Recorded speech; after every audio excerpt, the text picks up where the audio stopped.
झारखंड में विधानसभा चुनाव का हट के साथ ही राजनीति में भूचाल देखने को मिल रहा है। झारखंड के पूर्व मुख्यमंत्री जेएमएम के कद्दावर नेता और कोल्हान टाइगर कहे जाने वाले चंपई सोरेन के बीजेपी में जाने के प्रयासों को लेकर नेताओं की अलग अलग प्रतिक्रिया आ रही है। सोमवार को राज्य के स्वास्थ्य मंत्री और कांग्रेस के विधायक बन्ना गुप्ता ने चंपई सोरेन को विभीषण की उपाधि दे डाली थी। मामला जब तूल पकड़ने लगा तो कांग्रेस कोटे के मंत्री पलट गए। आज जब कोयलांचल संवाद उनसे सवाल पूछा तो उन्होंने चंपई सोरेन को अपना गुरु बताया और बीजेपी पर आरोप गढ़ दिया। तो क्या कुछ कह रहे इस पूरे मामले पर मंत्री बन्ना गुप्ता, चलिए हम आपको सुनाते हैं। नहीं, निश्चित तौर पर ये मैं समझता हूँ कि भारतीय जनता पार्टी अभी तक जो भारतीय जनता पार्टी ने लगातार जिस दिन से ये सरकार बनी, इंडिया गठबंधन की सरकार आदरणीय हेमंत सोरेन जी के नेतृत्व में बनी, उसी दिन से कोई न कोई इनका चाल चरित्र चेहरा जो है समय समय पर उजागर होते रहा कि कैसे ये जो है बिन पानी मछली तड़पती है, वैसे ही ये सत्ता के लोभ में तड़पते रहे। और इन्होंने शुरुआती दिनों से ही ये चुनी हुई सरकार को अपदस्थ करना, अपमानित करना, प्रताड़ित करने की जो है कथा और व्यथा लिख दी थी।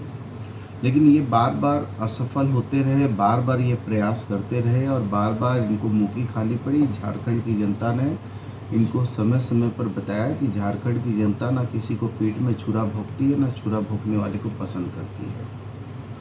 और जिस तरीके से हमारे आदरणीय मुख्यमंत्री हेमंत सोरेन को जेल भेजना, फिर सत्ता पर दखल कब्जा करना पीछे दरवाजे से, वो सारी चीज़ें चलती रही, जनता देखती रही। जनता जो है समय पर जो है लोकसभा का चुनाव हुआ और जनता ने अपना इनको जो है एक बार फिर पटकनी दी।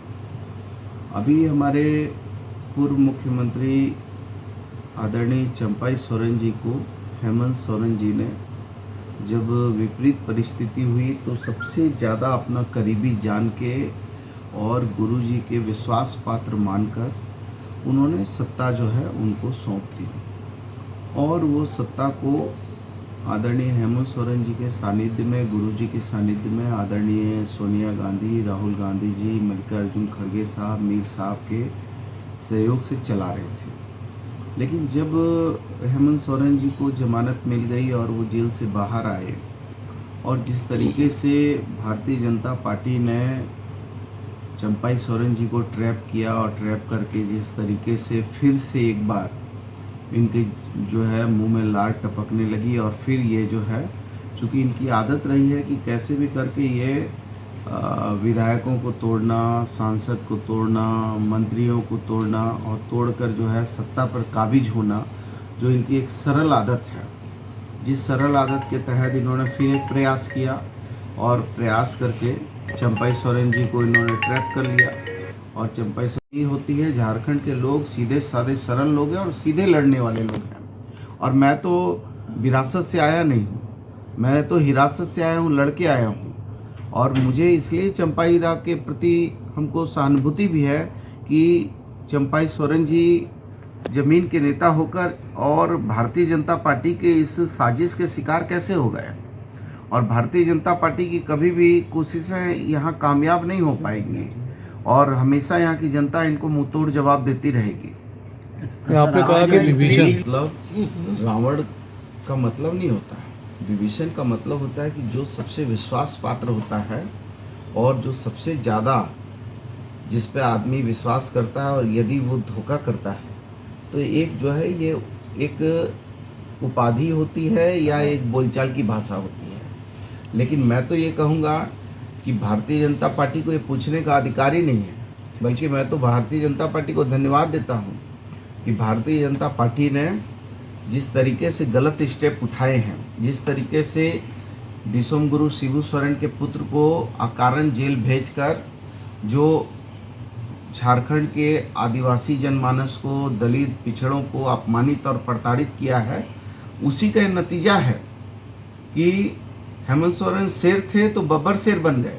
दहाड़ है पति पत्नी की कि वो दहाड़ से जो है भारतीय जनता पार्टी के कान के अंदर जो है ना चीखें गूंज रही हैं। इसलिए ये रावण, विभीषण और ये इस तरह की भाषा कह के ये बरगला नहीं सकते हैं। ये तो केवल आदमी की बोलचाल की भाषा होती है।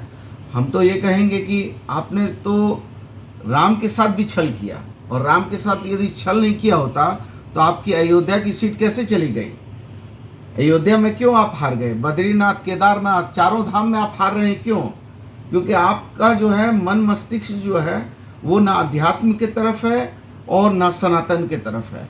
आप केवल जो है सनातन और अध्यात्म को आप प्रयास किया, लेकिन ये प्रयास सफल नहीं हुआ और ना कभी होगा। और मैं तो ज़रूर कहूँगा आदरणीय चंपई सोरेन जी को आपके माध्यम से कि आप झारखंड के अच्छे और बड़े नेता थे, लेकिन आपने पता नहीं किनके कहने पर और क्यों और किन परिस्थितियों में, जब आपको हेमंत सोरेन जी ने, गुरु जी ने, हमारी नेता सोनिया जी, राहुल जी ने आपको मुख्यमंत्री के पद पर बैठा दिया, फिर आपने किस तरीके से ये सत्ता लोलुपता के तहत जो है आपने विद्रोह कर दिया। फिर आपने उसी मंत्रिमंडल में मंत्री का भी पद ले लिया। फिर आप ये भी कह रहे हैं कि साहब हमारे साथ नाइंसाफ़ी भी हो गई। तो ये मुझे समझ में नहीं आ रहा है कि आपकी 3 तरह की भाषा जो है वो आप ही क्यों कह रहे हैं। एक तरफ आप राज्य के शीर्ष नेता बन गए मुख्यमंत्री की हैसियत से, फिर आपने सत्ता का लोभ भी आपके सर पे चढ़ गया, फिर आपने जो है उसी मंत्रिपरिषद पर जो है मुख्यमंत्री हेमंत सोरेन के नेतृत्व वाली सरकार में मंत्री भी बन गए, और फिर आप कह रहे हैं कि हमारा अपमान भी हो गया। तो अपमान कब हुआ आपका? क्या अपमान तब हुआ जब हेमंत सोरेन जी जेल जा रहे थे और दुख और विपदा के समय अपना सबसे शीर्ष नेता और सबसे विश्वास पात्र जानकर आपको मुख्यमंत्री की कुर्सी पर बैठा दिया, तब आपका अपमान हुआ? या तब अपमान हुआ जब आपने मंत्रिपरिषद में फिर से जो है मंत्री के रूप में मुख्यमंत्री होने के बाद शपथ ले लिया? क्या फिर उस समय आपका अपमान हुआ? तो अपमान कब हुआ मुझे ये समझ में नहीं आया। और यदि ये इतना अपमान हुआ तो फिर आप मंत्रिपरिषद के सदस्य क्यों बन गए? तो मुझे लगता है कि कहीं ना कहीं एक सोची समझी साजिश के तहत भारतीय जनता पार्टी और उनके तथाकथित सलाहकारों ने इनको जो है ट्रैप करके इनको जो है इनकी मति हर ली है, और मति हर के इनको जो है इस तरह का जो है कुकृत्य कराया है। लेकिन मैं ये समझता हूँ